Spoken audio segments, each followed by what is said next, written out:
रोहित पवार यांच्या उपोषणाचा आजचा दुसरा दिवस आहे। पंढरपूरमध्ये शेतकऱ्यांच्या कर्जमाफीचा जो मुद्दा आहे त्याच्यामध्ये सरसकट कर्जमाफी करावी या मागणीसाठी रोहित पवार हे कालपासून उपोषणाला बसलेले आहेत आणि रोहित पवार यांच्या या उपोषणाला पाठिंबा देण्यासाठी त्यांचे वडील राजेंद्र पवार आहेत ते सुद्धा पंढरपूरमध्ये दाखल झालेत आणि आपण पाहतोय की या आंदोलनाच्या समोरच्या ठिकाणी जिथे शेतकरी बसलेले आहेत तिथं खाली बसून ते सुद्धा आंदोलनाला पाठिंबा देण्यासाठी सहभागी झालेले आहेत।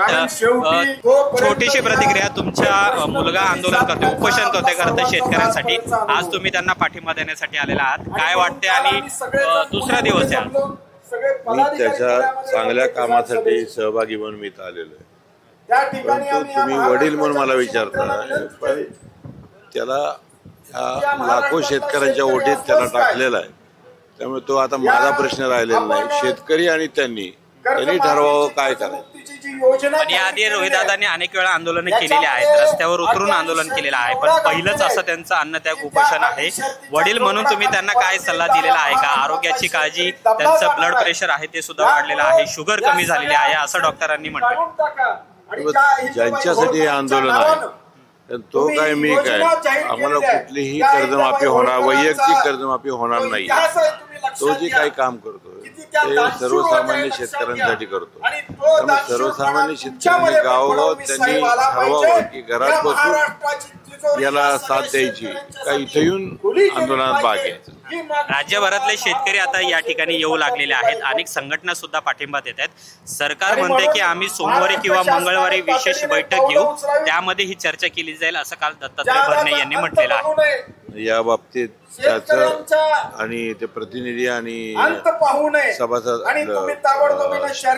सरकारचं बोलणं चाललंय, त्यामुळे ते मला माहित नाही। लवकरात लवकर सरकारने याची दखल घ्यावी असं वाटतंय, ते व्हावं, कारण शेतकऱ्यांचं कुठलाही मानसिक अंत पाहू नये। आपण पाहतोय रोहित दादांबरोबरच इतरही उपोषणाला बसलेले आहेत जे राज्यभरातून विविध ठिकाणी आलेले आहेत, त्यांच्या सुद्धा तब्येतीचा प्रश्न आहे, तुम्ही काय आवाहन कराल? आता सरकार सेन्सिटिव्ह आहे का नाही हे सरकारने ठरवलं पाहिजे, लवकरात लवकर याचा निर्णय घेतला पाहिजे, सरकारने ठरवावं ते।